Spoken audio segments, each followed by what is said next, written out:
आमच्या लग्नाची पत्रिका द्यायला? काकू हे बघ, या आधी कधीही आम्ही या घराला परक समजलं नाहीये. पूर्वीची आणि आत्ताची गोष्ट वेगळी आहे ज्योती. यापूर्वी तुम्ही कधी माझा विश्वासघातही केला नव्हता. काकू आत्ताही आम्ही तुझा विश्वासघात केलेला नाहीये.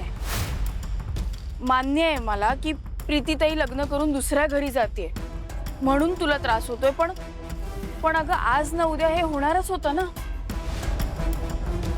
पण म्हणून शुभ कार्यात तू असं विघ्न आणणार असेल तर ते योग्य नाहीये. काय म्हणालीस तू? मी विघ्न आणते? असं काय केलं ग मी जो तू माझ्यावर एवढा घाणेरडा आरोप करतेस?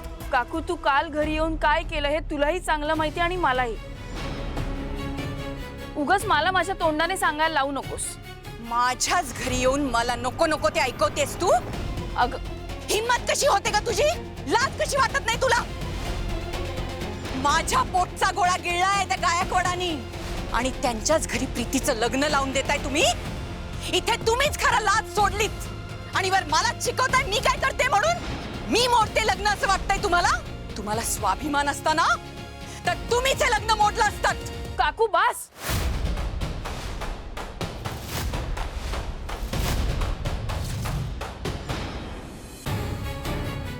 हे बघ, मी तुझं नेहमी गप्प राहून ऐकून घेते.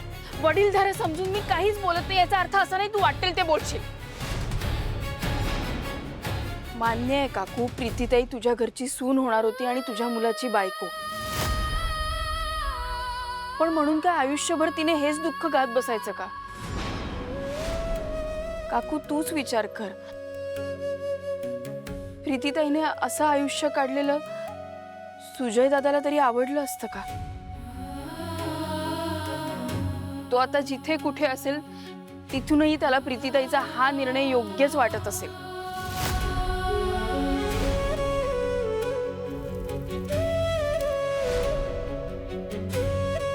तू का उगाच नको नको करते काहीच कळत नाही. ज्योती, माझ्यावर काही बाई आरोप केलेले मी सहन करणार नाही.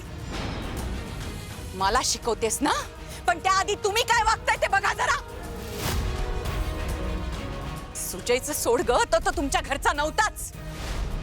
पण तुझा भाऊ गेला त्याचं काय?